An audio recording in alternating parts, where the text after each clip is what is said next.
So అక్షయ పాత్ర ద్వారా ఇప్పుడు ఇలా ఉచితంగా అన్నం ఇవ్వడం మాత్రమే కాకుండా ఇంకా వేరే కార్యక్రమాలు కూడా ఏమైనా చేస్తున్నారా? అక్షయ పాత్రలో మా ఫోకస్ అంతా కూడా ఈ పిల్లల మీదే. అంటే స్కూల్కి వెళ్ళే ఆ పిల్లలు వారు ఏమన్నా కావచ్చు, ఎందుకంటే స్కూల్కి సెక్యులర్ అడ్మిషన్స్ ఉంటాయి. సో ఎవరైనా, so it's a secular program. హంగరికి ఆకలికి మతం అంటూ లేదు, కులం అంటూ లేదు. సో మా ప్రోగ్రామ్ ఏంటంటే ఆ హంగర్ని తీర్చడం కోసం, అంతేకాదు ఎడ్యుకేషన్ ప్రమోట్ చేయడం కోసం. అంటే చాలామంది పిల్లలు ఇప్పుడు 25 ఏళ్ళు అయినాయి కదండి. ఫస్ట్ బ్యాచ్, సెకండ్ బ్యాచ్ వాళ్ళందరూ ఇప్పుడు, అంటే ఆ కాలంలో వాళ్ళు 5 ఏళ్ళు 6 ఏళ్ళు ఉండుంటుంది, ఇప్పుడు 30 ఏళ్ళు వచ్చేసి ఉంటాయి.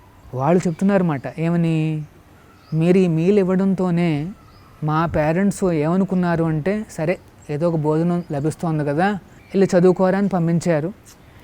ఆ రకంగా మేము స్కూల్కి వచ్చాము. వాళ్ళు చదువుకునండి ఇప్పుడు చాలామంది సిఏలు అయ్యారు, ఐటీ ఇంజనీర్స్ అయ్యారు. ఒక ఆయన అయితే కర్ణాటక సినీ ఇండస్ట్రీలో ఒక యాక్టర్ కూడా అయ్యాడు.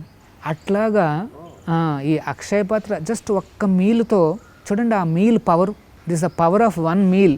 ఒక్క జనరేషన్లో వాళ్ళు పేదరికం నుండి బయటకు వచ్చేసారు. వాళ్ళ తండ్రి ఇప్పటికీ ఒక, అంటే చిన్న గార్డుగానో లేకపోతే ఏదైనా జాబ్ చేస్తున్నాడు.